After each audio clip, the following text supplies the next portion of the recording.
Hi guys. So today I am going to talk about how introvert can live their life. Like let me tell you. Like देखो क्या होता है ना कि introvert person जो होता है वो बहुत सेलेक्टिव लोग जो होते हैं उनसे ही बात कर पाता है या फिर नहीं करता है वो लोग बहुत मतलब क्या बोलूँ मैं उनके पास बहुत कम लोग होते हैं कि वो कुछ बोल पाए। मेनली ये होता है ना कि देखो अब जैसे मैं इंट्रोवर्ट मैं अपनी बात करती हूँ और सब बताऊँ मेरा मेरे में क्या है एक्चुअली कि मैं तो लोगों से बात कर नहीं पाती और मेरे फ्रेंड्स भी बहुत कम है ठीक है और उसमें भी है दैट्स गुड लाइक है चार पांच तो है ही लेकिन फिर भी मैं इतनी इंट्रोवर्ट हूँ कि मैं सबको सारी बात नहीं बता सकती नो आई कांट लाइक मेरा मन नहीं करता है और ऊपर से जो इंट्रोवर्ट होंगे शायद वो रिलेट कर पाएंगे उनके पास एक अलग ही पावर होता है कि तुम जैसे कि तुम बैठे हो ठीक है तीन चार लोग तुम्हारे साथ बैठे बात कर रहे हो तो तुम उनकी बात से लाइक उन इंट्रोवर्ट के पास ऑब्जर्वेशन स्किल्स होते हैं वो बहुत हाई होती है मतलब तुम सोच नहीं सकते इतना ज़्यादा हाई होती है कि तुम अगर चार लोग बैठ के बात कर रहे हो ना तो वो तुम्हारी बात से पता लगा लेगी कि या फिर लगा लेगा कि तुम उसके बारे में क्या सोचते हो मतलब तुम सच में उसके फ्रेंड हो या फिर तुम उसका यूज़ कर रहे हो लाइक कि बैक बाइटिंग टाइप कि आप सामने कुछ और पीछे कुछ हो तो we introverts didn't feel comfortable to tell any like anything to anyone so it is basically very difficult for us जो एक्सट्रोवर्ट होते हैं वो तो मस्त अपना चिल आउट करते हैं लाइक बात कर सकते हैं वो मतलब ठीक है सबको सब कुछ बताते रहते हैं मैं भी नहीं भी बताती लेकिन मैंने देखा ज़्यादातर जो एक्सट्रोवर्ट होते हैं वो थोड़ा चिल होते हैं सबसे बात करते होते चलते हैं उन्हें भी दुख होता है मैं ये नहीं कहूँगी कि मैं दुख नहीं होता दुख तो भाई सबको है सबको ही है कोई उससे बचा नहीं है पर उन्हें हमसे कम होता है क्योंकि वो चिल आउट कर सकते हैं पर हम ना और भाई अगर एक दो दोस्त है भी ऐसा जैसे तुम सारी बात बताते हो कभी कभी तो उससे भी बताने में मौत आती है कि यार कहीं मतलब इंट्रोवर्ट ओवर थिंकर बहुत ज़्यादा था कि कहीं ये ना हो जाए कि वो ये ना सोच ले कि क्या ये बार बार फ़ोन करके सिर्फ इतना ही बोल रही है कि मेरे साथ ये प्रॉब्लम है क्या मैं सिर्फ इसकी प्रॉब्लम सुनने के लिए ये होता है भाई मेरे साथ तो होता है मैं बहुत सोचती हूँ कि बताना चाहिए नहीं बताना चाहिए पर जब एक तरह से आपका बॉन्ड बहुत स्ट्रांग हो लाइक कि भाई कुछ भी हो जाए इसे तो मैं बताऊँगी जाने दो ये मुझे जो भी समझे कैसे भी जज करे पर मैं इसे तो बताऊँ ऐसा हो जाता है ठीक है अब बात करते हैं ना कि इंट्रोवर्ट अपना मन कैसे मतलब कि कैसे अपने आप को बिजी रख सकते हैं क्योंकि जहाँ तक मुझे लगता है इंट्रोवर्ट्स बहुत जल्दी बोर हो जाती हैं मैं हो जाती हूँ मैं तुरंत बोर हो जाती हूँ इसलिए देखो मेरे पास बहुत सारे हॉबी हैं जैसे कि मुझे डांस पसंद है ठीक है मुझे एडिटिंग सीखना है मतलब जो भी नया चीज़ हो मुझे सीखना है मुझे ऐसे चुल मच जाता है कि मुझे ये भी आना चाहिए ये भी आना चाहिए तो मेरा इसमें दिमाग चलता रहता है कि ये भी सीख लूँ वो भी सीख लूँ तो मेरा तो टाइम पास हो जाता है अब जो जिनके पास हॉबी नहीं है तो भाई तुम्हें जो ही अच्छा लगता है ना तुम वो करो ऐसे मत छोड़ो कि ठीक है छोड़ दो नहीं करो तुम वो चीज़ तुम्हें थोड़ा सा फ्रेशनेस मिलेगा मतलब माइंड फ्रेश रहेगा और तुम ये फालतू की जो चीज़ें होती है वो थोड़ा कम सोचोगे लाइक ओवर थिंकिंग कम करोगे और जो कि बहुत ज़रूरी है ओवर थिंकिंग क्या होती है मैं जानती हूँ कभी कभी ऐसा हो जाता है ना जो चीज़ हुई भी नहीं है मैं बस खुद अपने मन में सोच के पूरी रात रोती रह जाती हूँ कि ये क्या हो गया मतलब होता है ऐसा मैं कई बार मेरे साथ ऐसा हुआ है कि मैं इतना ओवर थिंक करती हूँ कि दो तीन रात दिन मतलब दो तीन रात तक मैं सो ही नहीं पाती हूँ सिर्फ रोती रहती हूँ और भाई किसी को पता भी नहीं चलता है किसी को नहीं पता चलता कि मैं रोई हूँ सिवाय उस तक ये कि जो मेरी आंसुओं में भीग जाता है छोड़ो यार तो ऐसा है और मैं खुद देखो ये भी इसको भी अभी आना था तो मैं ऐसी हूँ मुझे और भाई मुझे कहीं ना कहीं ये लगता है कि तुम किसी के सामने रो दोगे ना तो वो तुम्हें कमजोर फील कर मतलब कि ऐसे ले लेगा कि तुम वीक हो और तुम्हारी बात में रोते हो जो कि मेरी आदत है मुझे अगर तुम थोड़ा भी तुम्हारी बात चुप जाएगी तो मुझे आंसू आ जाते हैं और जो कि मैं नहीं दिखाना चाहती हूँ भाई मैं सच में नहीं दिखाना चाहती भाई मैं क्यों दिखाऊँ किसी को और इसलिए दिखाऊँ कि वो मेरी कदर करना भाई ना इसे मैं अकेले रो लूँ खुद को समझा लूँ दैट्स गुड इंट्रोवर्ट होना बहुत मुश्किल है आप अपनी मन की बात बोल नहीं पाते हो दूसरे की सुन लो मन तो आपका करता रहता है चाटा लगा दूँ दो खींच के इसको इतना बेकार बात बोल रहा है पर तुम सुन के छोड़ देते हो लेकिन मैंने ये भी देखा क्या मैं खुद ही हूँ ऐसी मैं थोड़ी रिवेंज टाइप की हूँ मैं कुछ नहीं बोलती हूँ मैं चुप रहती हूँ पर जब मौका मिलता है ना तो मैं भी छोड़ती नहीं हूँ मैं पूरा रिटर्न करती हूँ कि भाई तूने किया था ना बोल आप मेरी ऑब्जर्वेशन इसकी बहुत अच्छी है ठीक है पर ठीक है सबकी होती होगी सब क्या ही बोलूँ मैं चलो हटाओ ये सब बात और भाई आप इंट्रोवर्ट हो तो मैं ये बोलूँगी कि अपने ऊपर थोड़ा काम करो क्योंकि इंट्रोवर्ट होने से कुछ नहीं होता कम से कम आपको अपना ख्याल रखने तो आना ही चाहिए आप दूसरे के भरोसे नहीं रह सकते क्योंकि अभी के टाइम में तो ये बहुत ही बेकार चीज़ है कि आप किसी और के भरोसे हो अपना काम थोड़ा सा आप एक्सट्रोवर्ट बनो लाइक कि अपनी बात अपना काम खुद करना अपना बात अपने लिए खुद ही बात करना लाइक अपना काम जैसे कहीं जाना है तो ये नहीं सोचना कि मेरे साथ वो चलेगी तो ही मैं जाऊँगी ना भाई तू चली जा अकेले कोई जरूरत नहीं है किसी की क्या होगा थोड़ा सा अगर मान लो तुमने उस जगह को नहीं देखा थोड़ा सा तुम गुम हो जाओगी थोड़ा सा इधर उधर हो जाओगी थोड़ा सा प्रॉब्लम होगा पर तुम्हें खुशी भी होगी जब तुम खुद से ही वो काम कर लोगे तो मेरा तो ये मानना है कि भाई अपने ऊपर काम करो अपना थोड़ा सा एक्सट्रोवर्ट बनो एटलीस्ट किसी पे डिपेंडेंट मत रहो नहीं तो बाद में जाकर बहुत प्रॉब्लम होता है बहुत ज़्यादा तो बेटर है कि आप ठीक से सब कुछ ख्याल रखो अपना और काम करो अब यहाँ से मैं रिक्वेस्ट करूँगी जो लड़के हैं वो ना देखे वीडियो क्योंकि आप समझ नहीं पाओगे फिर आप उल्टे सीधे कमेंट करोगे मेरे ऊपर कि आपकी बोल रही है लड़के को भड़का रही है आपका ये नहीं आता वो नहीं आता तो प्लीज़ तुम लोग मत देखो यहाँ से जा सकते हो सो अब मैं लड़कियों की बात करूँगी देखो वैसे तो लड़की होना ही कर्स है अभी के जनरेशन के लिए जहाँ तक मुझे लगता है वर्स्ट पार्ट कि लड़की होना ही नहीं चाहिए भाई भाई तुम्हारी हर एक चीज़ पे सवाल उठाया जाएगा हर एक चीज़ पे और सबसे पहले शुरुआत घर से ही होती है, जो बात है घर से ही होती है सब कुछ। मैं मजाक नहीं कर रही, मैं सीरियस बता रही हूँ कि घर से ही होती है शुरू होना। कि तुम ऐसे क्यों कर रही हो, तुम वैसे क्यों कर रही हो, तुम ये भी करती हो। भाई ठीक है, अगर मैं कुछ करी मैं गलत तो नहीं कर रही हूँ, मतलब मैं क्या ही बोलूँ। देखो मैं एक बात बताती हूँ, और अगर आप लड़की हो उसमें भी एल्डर डॉटर, भाई तुम वर्ड्स के साथ कर्ज, मतलब ऐसा क्या मैं बोलूँ कि ऐसा हो ना कि तुम, और ऊपर से इंट्रोवर्ट हो, मतलब Elder daughter girl plus introvert, भाई तुम्हारे लिए बनी नहीं है दुनिया, तुम्हें कोई नहीं समझ सकता है। मैं मजाक नहीं, मैं सीरियस, तुम समझ ही नहीं सकता है कोई। मतलब तुम कुछ बोलने जाओगे ना, पहले तो जो एल्डर डॉटर होती है, एक तो उनके ऊपर प्रेशर बहुत होता है। ये प्रेशर नहीं होता है कि तुम पढ़ के कमा लो, ये कर लो, वो कर लो, नो। प्रेशर ये होता है कि तुम जल्दी शादी कर लो, ये होता है प्रेशर। और भाई मुझे ये बात बिल्कुल समझ नहीं आती है कि क्यों शादी कर लूँ, क्या जरूरत है शादी करने की। और आप, जब मैं आपके घर में हूँ तो आपकी बेटी हूँ, उसकी बेटी, मतलब कि तुम दूसरे घर की बेटी हो, क्यों मैं दूसरे घर की बेटी हूँ, आपने जन्म दिया तो मैं आपके घर की बेटी हुई ना, दूसरे घर क्यों, मतलब क्यों। भाई मुझे ये लॉजिक नहीं समझ में आता है। दूसरा चीज़ कि भाई जैसे अभी है मेरे घर में थोड़ा हुआ है कि मैं इस बात पे रही हूँ कि मुझे नहीं शादी करनी है, चाहे जो हो जाए मैं शादी नहीं करूँगी, मैं खुद इंडिपेंडेंट बनूंगी और भाई अपना लाइफ बस जीऊँगी। भाई इस पर भी सवाल है, ठीक है, कि क्यों नहीं शादी करनी, तुम्हें करना होगा। भाई मेरी मर्जी, मैं करूँ या ना करूँ। मेरा सीधा मानना ये है कि अगर मैं इंडिपेंडेंट हूँ, मैं खुद का खर्चा खुद उठा रही हूँ, आपको हेल्प कर रही हूँ, मतलब जो काम है वो सब कर रही हूँ, तो फिर क्या ज़रूरत है शादी करने की। भाई मुझे नहीं चाहिए, मैं चाहती हूँ कि मैं अपनी ज़िंदगी शांति से जीऊँ, क्या ज़रूरत है शादी करने की। हाँ मुझे समझ नहीं आता। तो लोग कहेंगे ये परंपरा है, क्यों परंपरा है, क्या कहीं लिखा है, कोई रूल बुक में है लिखा कि लड़की को शादी करना ही है, बताओ मुझे, कहीं लिखा है, कोई लॉ बना हुआ है कि लड़की को शादी करना ही है। हाँ, या फिर कोई रामायण महाभारत किसमें लिखा है कि लड़की को शादी करना है। तो मैंने जब ये बात से बोला तो मुझे कई आदमी कई आदमियों, क्या कुछ औरतें ही हैं, मतलब रिलेटिव ही हैं, जिन्होंने मुझे बोला कि क्या बोलते हैं, जो जनक जी थे, लाइक सीता माता के पिता, वो उतने मेरे राजा थे, तो उन्होंने अपनी बेटी को रखा नहीं, तो तुम्हारे पापा कैसे रखेंगे। बात ये नहीं है कि उन्होंने अपनी बेटी को रखा नहीं, भाई उनकी बेटी की इच्छा थी कि वो शादी करे। उन्होंने, सीता माता ने आज तक बोला था कि मुझे शादी नहीं करनी है, बताओ मुझे।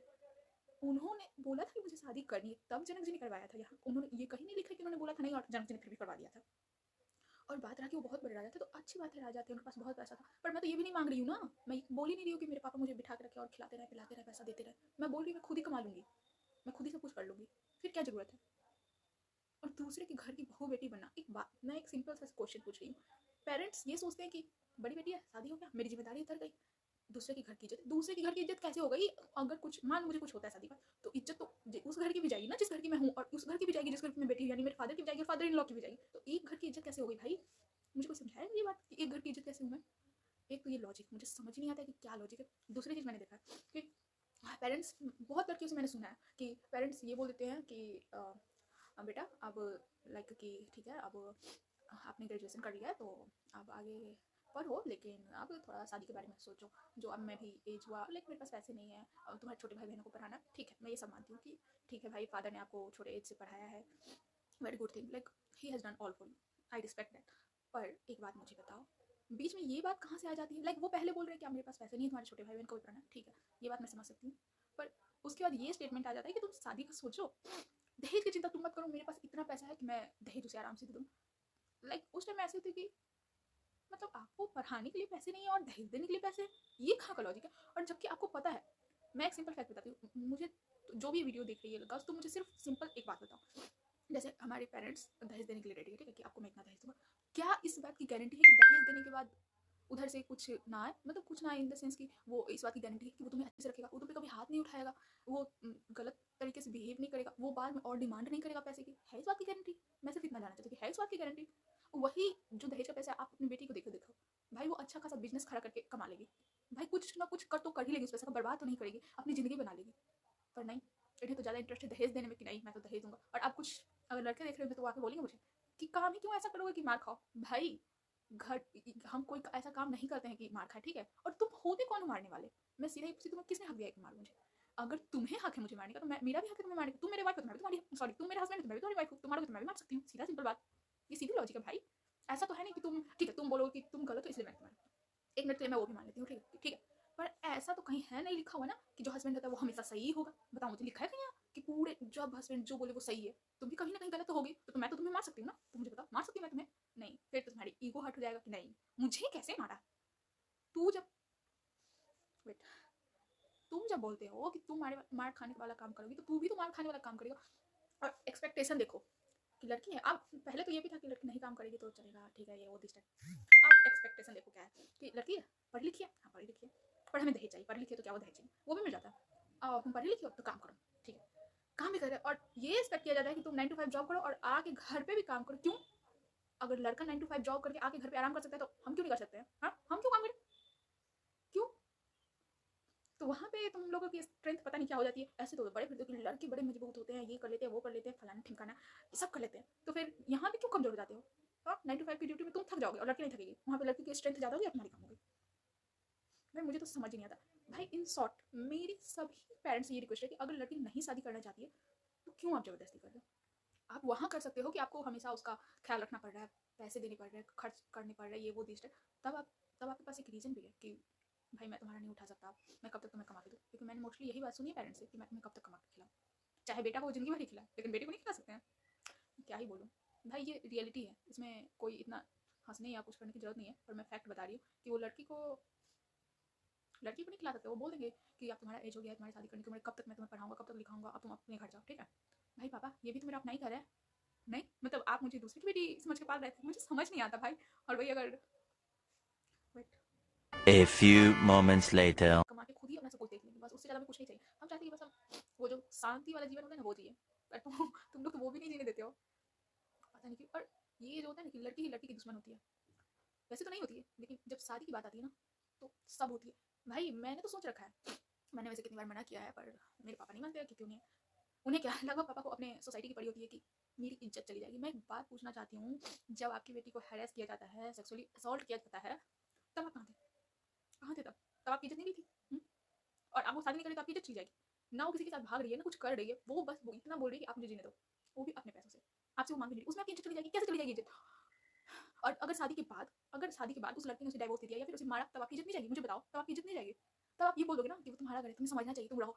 भाई क्यों नहीं समझते तुम लोग? घर है तो घर पे कैसे कोई मार सकता है? तुम मुझे ये बताओ, और डाइवोर्स क्यों? तब इनकी इज्जत बनी रहती। मुझे तो यही नहीं समझ में आता। और ये जो सोसाइटी वाले हैं ना और रिलेटिव, भाई मैं तुम लोग से सिर्फ इतना पूछना चाहती हूँ, अपना शादी करके तुमने कौन सा ताजमहल बनवा दिया तुम्हारे वाले ने तुम्हारे लिए? ये तुमने कौन सा ताजमहल बना लिया है अपने लिए? कौन सा लाल किला खड़ा कर लिया है जो दूसरे बच्चों के पीछे पड़े रहते हो कि शादी कर लो? हाँ, अपनी तो शादी करने के बाद तुम लोगों की लंका लगी हुई है और दूसरे के पीछे पड़े हो कि तुम शादी कर लो। क्यों करे शादी? अपना तो तुम्हें देखा नहीं जा रहा, अपना तुम्हारे से संभाला नहीं जा रहा है और दूसरे के पीछे पड़े रहो कि शादी कर लो। अपना देखो पहले। भाई मुझे समझ में नहीं आता है। मैंने अभी तक जितने मैरिजेस देखे हैं, जितने, मैं सबकी बात करी, सबकी लगी पड़ी है, कोई कोई अच्छा नहीं, कोई नहीं। सब में झगड़े होते रहते बेमतलब के, मैंने देखा है। तब पर भी दूसरे के पीछे पड़ना है, दूसरे की बेटी के पीछे पड़ना है कि तुम शादी कर लो। भाई क्यों शादी कर लूं? अपना तुम लोग संभालो, मेरा रहने दो, अपना संभालो तुम लोग। एक तो एल्डर डॉटर के ऊपर ये प्रेशर, ऊपर से मैं तुम्हें बताती हूँ, जब तक एल्डर डॉटर जो बड़ी बेटी होती है वो सह रही है, लाइक कि ठीक है हाँ जी, अगर कुछ गलत में कोई बोल रहा है तो मुस्कुरा के कि कोई बात नहीं आंटी मैं कर लूँगी, ठीक है ये वो, तब तक वो ठीक है, बहुत अच्छी है, ये है वो है, बहुत संस्कार लड़की। और एक बार उसने मुंह खोल दिया, उल्टा जवाब दे दिया, भाई साहब जो उसके ऊपर लगता है, मुझे तो पता नहीं, ये शायद कोई धारा लॉ IPS सेक्शन होता होगा जो सबने रट बैठा है। और सिर्फ वो लड़की बाहर से पढ़ी लिखी होनी चाहिए, तब सुनो क्या होता है। अरे ये तो बाहर पढ़ी है, हाथ से निकल गई, और बेटी को पढ़ाओ बाहर। भाई बाहर पढ़ने का ये मतलब नहीं होता है कि बाहर पढ़ने वाली हर लड़की गलत होती है, ठीक है। अपना सोच बोल दो तुम लोग। वैसे तो मैंने ऐसी भी लड़की देखी है जो घर में बैठे बैठे कांड हो जाता है। तब तब तुम क्यों कहते हो? तब तो हम लोग भी बोल सकते हैं कि भाई घर में थी फिर क्यों नहीं संभाली गई? हाँ, तब तुम्हारे मुंह में दही जमी रहती है, दिमाग का दही। मुझे समझ नहीं आता। तब तुरंत अटैक कर देंगे कि ये तो बाहर रही है, इसकी तो कैरेक्टर खराब है, और बेटी को पढ़ाओ बाहर, ऐसे ही बोलेगी। भाई बाहर पढ़ने से कुछ नहीं होता है, ठीक है। बस इतना फैक्ट है कि बाहर पढ़ने से आपको थोड़ी तमीज आ जाएगी कि लोगों के साथ कैसे रहना, कैसे एडजस्ट करना, किसे किसको जवाब देना, कैसे खुद को हैंडल करना, ठीक है। ये जो बेतुकी से तुम लोग जवाब देते रहते हो ना, मत दिया करो कि बाहर रह के कैरेक्टरलेस होगी। तुम घर में रह के कौन से कैरेक्टर मोड हो गए हो? कैरेक्टर मोड नहीं तो कौन सा तुम्हारा कैरेक्टर अच्छा हो गया, मुझे बताओ। मैं बाहर रह के भी आज तक एक गाली किसी को नहीं दी, एक गाली, सिंपल गाली भी मैंने आज तक किसी को नहीं दिया, ठीक है। और जो घर में है वो ऐसे ऐसी गाली देते हैं ना कि तुम पूछो मत। और लड़के स्पेशली मैं सभी को बोल रही हूँ। और ये मत सोच बोलना कि तुम अपने भाई को नहीं, अगर तुम मेरे भाई को देखोगे ना, मैं उसे इतना मारती हूँ, पूछो ही मत। वो गाली वाली से मैं पूरी कोशिश करती हूँ कि भाई मेरा भाई अच्छा लड़का बने, अच्छा इंसान बने, बाकी आगे तो फोकस होगा। पर मेरी पूरी कोशिश रहती है कि ये अभी के टाइम की जैसे लड़के ना बने, वो तो ज़्यादा अच्छा रहेगा। तो भाई तुम लोग, और मेरा तो सिर्फ एक और सवाल है कि तुम लोग जो ये गाली देते हो, मुझे समझ में नहीं आता कि एक गाली बात देते ही क्यों। तो तुम लोग कहोगे कि वो फील आता है, मैंने बहुत बहुत से सुना है कि जब तुम गाली ना दो तो फील नहीं आता है। फील नहीं आता तो तुम अपनी गाली दो यार। तुम अपनी बहन, अपनी माँ, अपनी बेटी, इन सब की गाली क्यों देते हो? मतलब इन सब की गाली क्यों? तुम अपनी गाली दो, तुम्हें ज़्यादा फील आएगा, अपने नाम लिख दो गाली ना। मैंने कभी बाप और भाई, हस्बैंड, इन सब पे गाली नहीं सुनी है, सिर्फ माँ बहन और बेटी पे ही सुनी है मैंने गाली। मैं, और ये गाली मोस्टली लड़के ही देते हैं। अब तुम ऑफेंड हो जाए या कुछ भी हो जाए, मैं बोल तो सच ही रही हूँ, लगेगी तो तुम्हें, पर बोल मैं सच रही हूँ। तो मुझे ये नहीं समझ में आता कि तुम क्यों देते हो। या तो तुम दो ही मत, मैं ये नहीं कह रही हूँ कि तुम गर्ल्स की लड़की की देते हो तो लड़का को दो, मैं इसके भी खिलाफ। क्यों देना गाली, देना क्यों? दोनों साइड वाले दो ही मत। और अगर तुम्हें बड़ा शौक है गाली देने का, तुम्हें फील आता है, तो अपनी गाली दो, ज़्यादा फील आएगी। तुम्हें भी तो पता चलना चाहिए कि जब दूसरे के नाम से गाली दिया जाता है तो कैसा लगता है। और ये कुछ जो लड़के, कुछ क्या लगभग ही है, जो लड़के के कैरेक्टर पे सवाल उठाते हैं कि तुम्हारा, तुम बाहर रहती हो, तुम्हारा बॉयफ्रेंड था, तुम तो कैरेक्टर लेस हो, तो भाई तुम ही वो लड़के हो जो लड़कियों को बोलते हो कि प्यार करो, और प्यार करने के बाद बोलते हो कि फिजिकल हो जाओ, और जब वो नहीं होती है तो तुम ये भी बोलते हो कि तुम्हें ट्रस्ट नहीं है मुझ पर। और जब ट्रस्ट होता है उसके बाद तुम तुरंत ये बोल देते हो कि भाई तुम्हें तो सब ट्रस्ट है, पता नहीं तुम किस किस के साथ रही हो। तुम ना, जो लड़की कैरेक्टर लेस बन रही है वो भी तुम्हारे कारण से बन रही है, अपने कारण से कोई नहीं बन रहा है, ठीक है। तो खुद को संभाल लो, और लड़कियों को बोलने से अच्छा अपना नजर ठीक कर लो। मुझे एक बात बताओ, इंडिया में ही लड़की छोटे कपड़े नहीं पहनती, वैसे तो यहाँ बहुत कम पहनती है, बाहर कंट्री में जाके देखो सारी लड़कियाँ छोटे कपड़े पहनती है, ठीक है। ये जो कपड़े पे सवाल उठाते हैं खासकर उनके लिए, तो बाहर में सारी छोटे लड़के कपड़े पहनती है, सॉरी लड़की कब छोटे कपड़े पहनती है, ठीक है। वहाँ तो ऐसे रेप नहीं होते हैं, यहीं क्यों होते हैं भाई। अपना ना सोच बदलो, लड़कियों को ब्लेम करना बंद करो, समझे ना। हर चीज़ में लड़कियाँ ब्लेम, लड़कियाँ ब्लेम। लेकिन लड़कियों की ये हट गई ना, फिर पता नहीं तुम लोगों का क्या होगा। वैसे तो जो होना है वो होगा ही, आगे तो तुम लोग जानो। मैंने तो इसलिए बोला, जो मुझे फील हुआ मैंने बोल दिया, बस बात खत्म। आगे आपकी मर्जी, आप सुधरोगे नहीं, मुझे ये बात अच्छे से पता है, आप पे कोई असर नहीं होगा, मेल होने तुम लोग। क्या ही बोलूँ मैं, अभी भी मौका है, सुधर ही जाओ तो ज़्यादा अच्छा रहेगा। और लड़के को जीने दो, और नहीं जीने देते तो भाई जन्म ही मत लेने दो। और ऐसा इलीगल तो है कि नहीं आप टेस्ट करवा सकते ये करो, लेकिन जिसको करवाने को करवा लेते तो बेहतर है भाई। अगर तुम इतना सब सोच के रखते हो कि मैं ये नहीं करूँगा, तो भाई तुम पैदा ही मत करो, लड़की को टेंशन ही खत्म। ना आगे की टेंशन, ना प्रेजेंट, ना फ्यूचर, ना पास्ट, कोई टेंशन ही नहीं है। और मुझे जहाँ तक लगता है ना, अगर लड़के को खुद के हाथ में हो कि वो जन्म ले या ना ले, तो वो बेटर यही चूज़ करेगी कि ना ले। मुझे पूरी इस बात की गारंटी कि लड़कियाँ यही चूज़ करेगी कि ना ले। So I am requesting every parents, if they are treating their daughter like a slave, so please don't let them born, okay। चलो बहुत बोल दिया, बाय।